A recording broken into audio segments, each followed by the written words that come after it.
రాజన్న సిరిసిల్ల జిల్లాలో అకాల వర్షం అన్నదాతలను ఆగం చేసింది. సిరిసిల్ల, ఎల్లారెడ్డిపేట, వీర్నపల్లి మండలాల్లో తెల్లవారుజామున ఈదురుగాలులతో కూడిన భారీ వర్షం పడింది. వర్షం కారణంగా చేతికొచ్చిన పంటలు కూడా నేలకొరిగాయి. తిమ్మాపూర్లో మామిడికాయలు నేలపాలయ్యాయి. వీర్నపల్లి మండల కేంద్రంలో ఓ ఇంటి గోడకూలి ఆటో కారుపై పడడంతో 2 వాహనాలు పూర్తిగా దెబ్బతిన్నాయి. ప్రధాన రహదారులపై చెట్లు కూలిపోవడంతో రాకపోకలకు తీవ్ర అంతరాయం ఏర్పడింది. అయితే చేతికొచ్చిన పంట వర్షానికి ఆగం కావడంతో రైతులు ఆవేదన వ్యక్తం చేస్తున్నారు.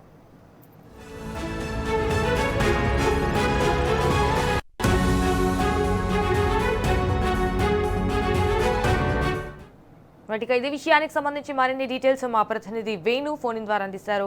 Right Venu, what's updates?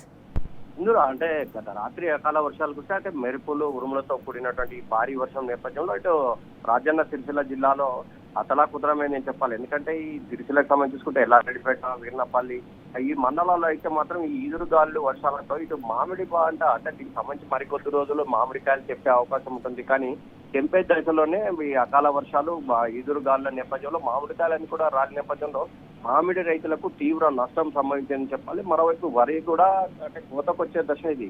ఈ నేపథ్యంలో కూడా వరి పంట కూడా నేల కొరికిన నేపథ్యంలో రైతులు తీవ్ర ఆందోళనకు గురవుతున్నటువంటి పరిస్థితి. ఏం చేయాలో దిక్కుతోలని పరిస్థితి నెలకొందని చెప్పాలి. ఇంకోవైపు ఇదే కాకుండా ఇటు వేములవాడకు సంబంధించి చూసుకుంటే ఇటు కోనారావుపేట మండలం మరిమట్ల గ్రామంలో కూడా వడగండ్ల వాన పెద్ద ఎత్తున కూర్చుంది. ఈ నేపథ్యంలో కూడా వరి పంట అంతా కూడా నేల రాలినటువంటి పరిస్థితి. అంటే ఇప్పుడు ఉన్నటువంటి పరిస్థితి గొలుసులతో ఉన్నటువంటి వరి అంటే మరికొద్ది రోజుల్లో దీన్ని కోసే అవకాశం ఉంటుంది. కానీ ఈ వర్షాల అకాల వర్షం ఒకవైపు, మరోవైపు ఈదురుగాల నేపథ్యంలో ఈ వరికి సంబంధించిన గొలుసు కట్ట అంతా కూడా రాలిపోయే ప్రమాదం ఉంది. ఈ నేపథ్యంలో కూడా రైతులు తీవ్రంగా నష్టపోయే అవకాశం ఉంది. ఈ నేపథ్యంలో అంటే ముఖ్యంగా రైతులు చెప్పేది ఏంటంటే కోతకు వచ్చినటువంటి పంట తమ కళ్ళ ముందే ఈ విధంగా పడిపోవడంతో అంటే పెట్టిన పెట్టుబడి కూడా వస్తుందా రాదా అని చెప్పి తీవ్ర ఆందోళనకు గురవుతున్న నేపథ్యం కనిపిస్తుంది. ఇంకోవైపు మామిడి పంటకు సంబంధించి కూడా చివరి దశ ఇది. అంటే ఇంకొద్ది రోజుల్లో అయితే మామిడికాయలు తెంపే అవకాశం ఉంటుంది.